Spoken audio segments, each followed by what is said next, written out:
There is a recent emphasis on roving reference that gives the impression that this is a new concept. However, it has been around for the last 30 years. The first perspective that we found is that some librarians feel that roving reference is a response to a perceived decline in reference services. These librarians acknowledge that roving reference has origins in customer service and might argue roving is about meeting customers at their point of need. This viewpoint is not ubiquitous among librarian professionals. The second perspective is not opposed to the implementation of roving as a practice, but the connotations associated with it.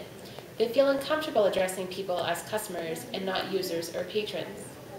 Librarians who practice roving do it of their own accord, and imposing roving on library staff can infringe on their decision-making power. Thus, some see roving as contributing to this perceived decline of reference services.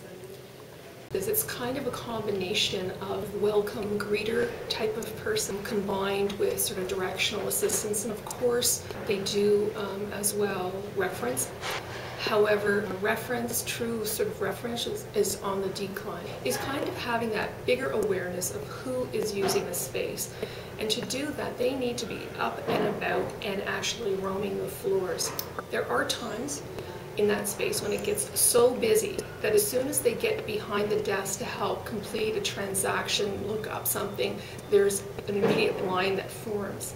I think for some individuals, been kind of a steep learning curve. I'm not sure whether you can make any comments necessarily about sort of the expectations of new staff coming into this profession and working in libraries versus what was older individuals who have been in the profession for quite some time. But I think that just the level of sociability, the level of being really comfortable about approaching people, I think there's a definite change. When you're on your feet roving, I think people respond to that and think, you're not really here to provide me in-depth questions or reference. You're here to provide quick reference, directional reference, and as I say, computer support. So I think people are almost discouraged to come and ask more in-depth questions. I think a lot of us are rather cynical and think this is just yet another rediscovered initiative that will perhaps fall by the wayside. A lot of studies that basically told us that 50% of customers who come into a library will never in a million years approach a librarian, approach a reference desk, which they find intimidating, and ask a question. So part of the roving strategy was try to get out there and engage that hidden customer, as it was called, and kind of discover them and let that customer know that staff are around and ready to help. That staff are immediately identifiable as staff and not as just a random person wandering around the library. And also to give a feeling of safety. We don't want children, for example, to be frightened by having some adult who could be anybody approach them. So we have gradually implemented the badge. We've also tested the waters in terms of having some sort of uniform for staff, a vest or a shirt, but that has not gone over very well, so we haven't actually managed that yet. But I think that's a key concept, just we need to have our staff identifiable. You cannot impose a roving reference service model on your staff. You have to engage them and get them to co-develop the whole service model to get some buy-in, because otherwise they will not buy in and find ways to not successfully implement it. I would say resistance among staff to the roving concept, despite a very intensive investment in training. It's, again, some staff were amazing and really ran with it, but a lot of staff were very uncomfortable.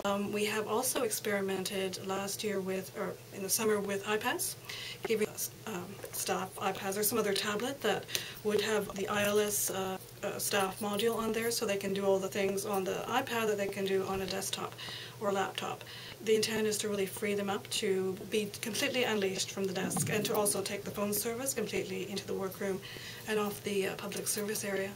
So the plan is next year in 2013 to implement the iPad and the whole idea of mobile roving service. We have an online customer satisfaction survey and we get a lot of comments, good and bad, through that survey, and I would say the vast majority of comments are positive. And then especially initially, sometimes customers are actually surprised.